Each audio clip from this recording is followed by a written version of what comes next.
The Galactic Conquest Council mocks the surrender of the primitive Threxelon species until a forbidden recording leaks, revealing something impossible, a Terran signal embedded in a Threxelon distress cry. The galaxy scoffs, but Earth hears it and answers. "Another one down," chuckled Supreme Strategist Velk of the Zin-Drathan Empire, claws drumming lazily across the obsidian control slab. "Third species this cycle. Honestly, I thought the Threxelon would hold longer." "They had poetry," snorted Commander Selkarn of the Jade Triumvirate. "They tried negotiating in verse. Imagine that. Rhymes against railguns." Laughter echoed through the grand chamber of conquest. Over 30 empires watched the playback. On the main holodisplay, the final transmission from the Threxelon homeworld, spiraling into atmospheric fire, their last orbiting station cracking under impact from a kinetic rod barrage. A female Threxelon's voice trembled in their native clicksong. Remember, we are not alone. We sang for peace." The stars answered, then static, then silence. The room applauded. "Next sector?" someone asked, and then the lights flickered. AVD spike. The holostream changed. Uncommanded, unauthenticated. A signal override. Ancient format, binary. One word appeared on every screen. Received. "What is that?" Selkarn snapped. "No authorization detected," said the Council AI. "This stream is not from within our network. It predates us." Another click, then a whisper. "Not Threxelon Terran Standard English." A voice. Flat, male. "Distress signal received. Planet, Threxelon Prime, coordinating entry." "Shut it off," Velk barked. "We can't," the AI whispered. "It's older than our firewalls." "Impossible," muttered the Zalari tech priest. "Terrans are extinct." "No," someone else murmured. They went quiet. The chamber held its breath. Earth had been gone for 700 cycles, not destroyed, not defeated, just withdrawn. They never signed the Galactic Accords, never responded to council pings. Their space was dark, silent, no embassies, no alliances, just that one word in the ancient registries, observe. And the warning carved into the black side of the Terran gate, do not call us. We will come on our own. Velk leaned forward. Trace it. The AI replied without tone. We already did. The hollow shifted again. It showed a vessel, dark, silent, hidden between Threxelon's second moon and its shattered orbital ring. They hadn't noticed it before because it didn't move, didn't emit, didn't exist until now. Designation in low-light script, EHS Ember 9A, Terran warskiff, obsolete and absolutely wrong. What is that thing doing here? Selkarn hissed. Listening, Talari of the Merchant Syndicate answered grimly. That's what Terran ships did. You mean spying? No. She shook her head. Waiting. The Ember 9 signal pulsed again. Only this time, it wasn't. To the Council, it was to the Threxelon ruins, coordinates, a path, a rendezvous point, then one more phrase. You're not alone. AVD spike. In the wreckage of Threxelon's final temple city, something blinked. Not power, not life. Hope. The Council reacted instantly. Dispatch containment fleets. Now! Scramble the orbital monitors. Jam the channel. But none of it mattered. The signal wasn't meant for them, and it was too late, because in the dead black beyond the galactic rim, Earth answered. A quiet ripple passed across the ancient relay stations, those that hadn't fired in 1,000 years. One by one, Terran deep-listening posts realigned. The stars twisted in their sockets. Gravity obeyed something it hadn't in eons. And then, Earth's message arrived. 3 words, no fanfare, no threats. Just a voice. They called us. And that was before Earth even responded. As the shattered remains of Threxelon hang in silence, the Galactic Council sends a strike fleet to intercept the Terran vessel Ember 9. But what they find isn't just an obsolete warskiff. It's a Trojan horse carrying something Earth had never shared with the galaxy. Their memory, Captain Vesh Luron of the Imperial Intercept Fleet leaned forward, mandibles twitching. Visual lock. There it is. The Ember 9 floated between the remains of Threxelon's third satellite and a debris ring glowing faint with post-orbital fires. It didn't move. It didn't respond. It didn't even defend itself. Are we sure? That's Terran, asked Lieutenant Rowe, her gills pulsing nervously. It's smaller than a mining rig. Older than that, Vesh replied, voice a rasp. Pre-Concord era, but it broadcast Terran's signature code. He waved a claw. Pin! It grapple it, gut it. The Intercept fleet moved. 4 ships, 6,000 crew. Tech rated for siege protocols and anti-phase combat. They deployed fusion tethers like spider silk, each one wrapped around the Ember 9, anchoring to its hull. Still, it didn't move. Boarding pods, Vesh commanded. 4 pods launched. No resistance, no radiation fields, no pulse countermeasures. No kinetic spines, just one open hatch. Creepy, muttered Rowe. Cowards, Vesh said. They've abandoned it. That signal was bait. AVD spike, then came the whisper. Every ship, every channel, same voice, same tone. Human, calm. You are not authorized to access memory class Theta. Vesh leaned in. Repeat that. Memory class what? Theta. Terran Threxelon Accord. Active. The word hit harder than a torpedo. Accord? Rowe repeated. With the Threxelon. That's not possible. They never met. They met, Vesh growled. And we never knew. Inside the boarding pods, lights flickered, then died. For 11 seconds, all telemetry dropped, and when it came back, the crews inside were standing still, all of them. Eyes open, suits undamaged, weapons held, but unmoving. What happened? Vesh barked. They're not dead, said the medic tech. They're dreaming. Dreaming.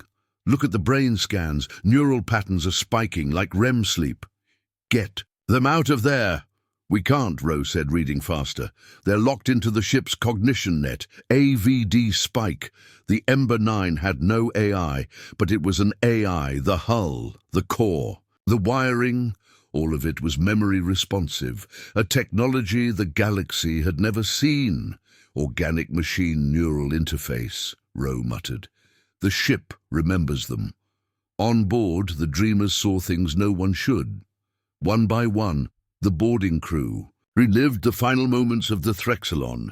Not from space, from the ground. They watched the orbital strikes, heard the songs of surrender, felt the tremble of 1,000,000 feet running toward underground caverns that would collapse with them inside.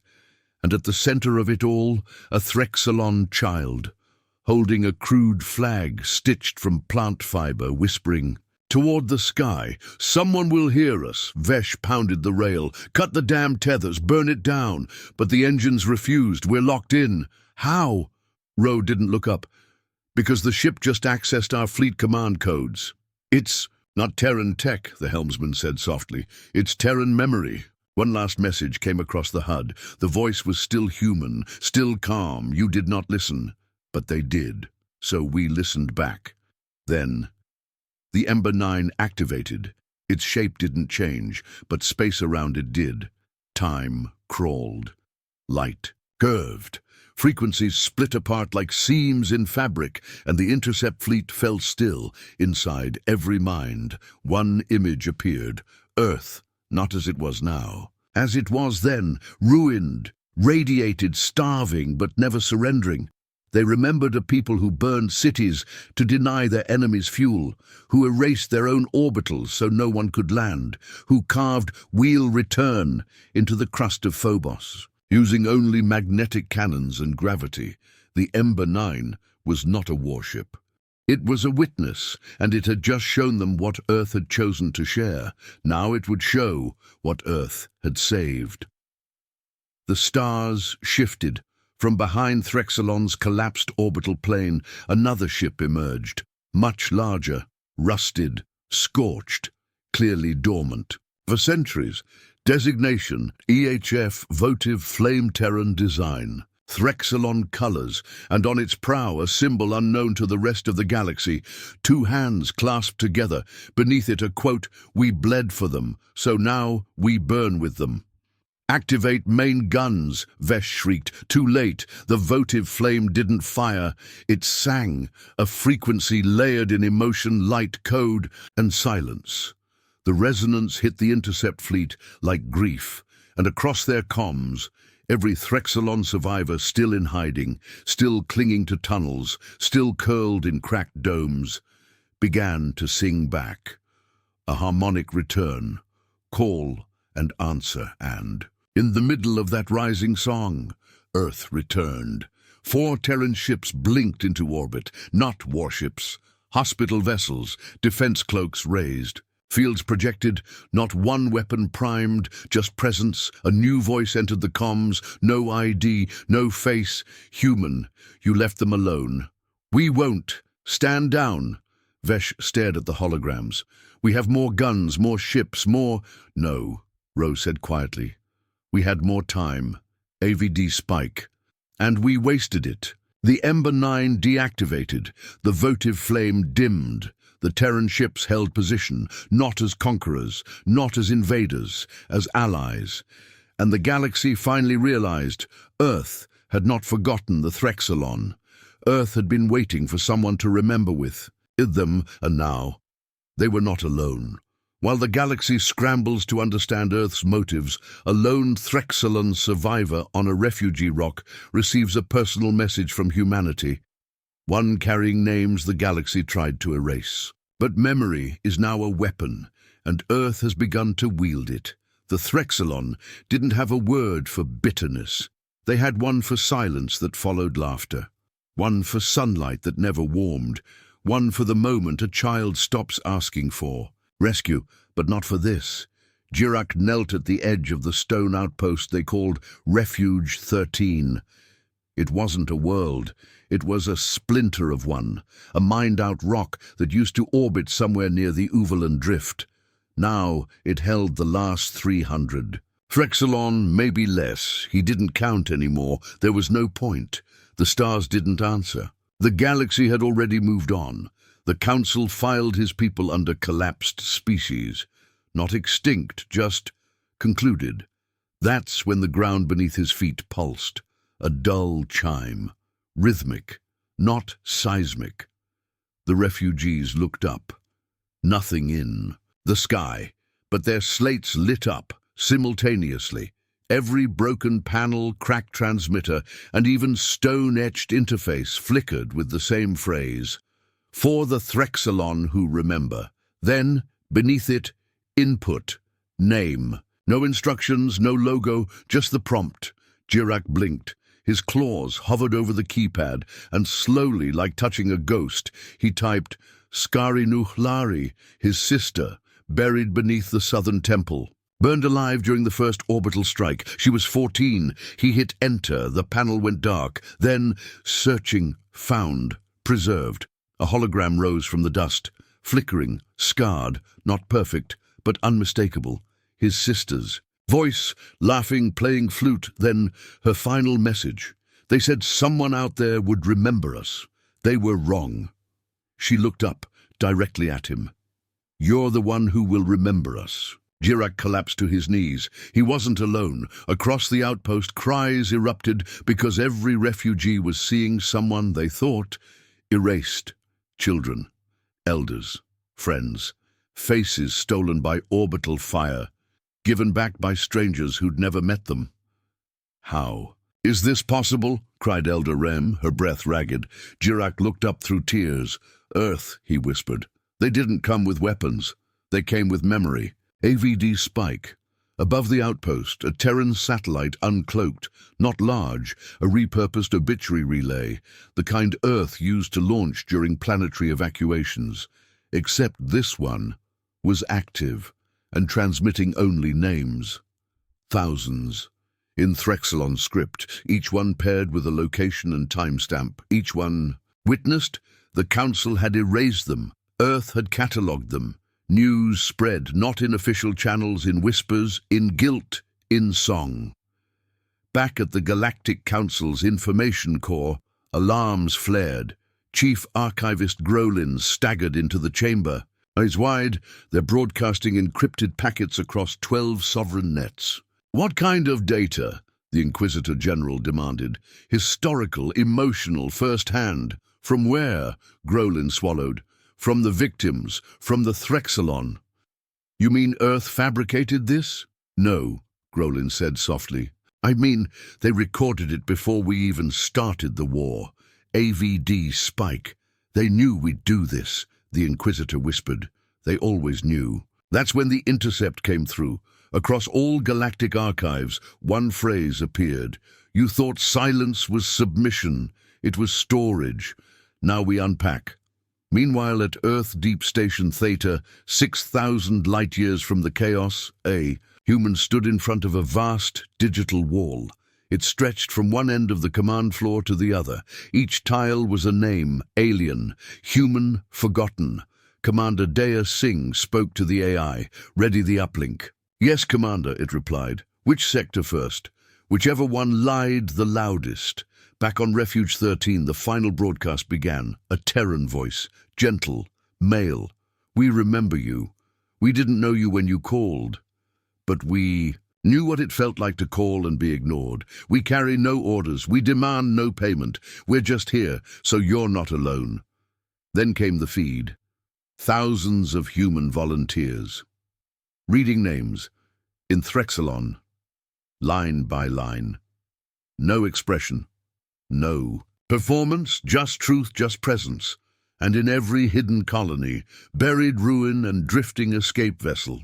Someone cried, someone whispered, someone finally let go, because for the first time since the destruction of Threxalon Prime, someone showed up. Back at Council Command, the news was worse. Another signal. Short, human, terrifying. We didn't choose. War. We chose to stand with someone who had none left. And that's not strategy, that's family. AVD Spike. Then came the new threat report.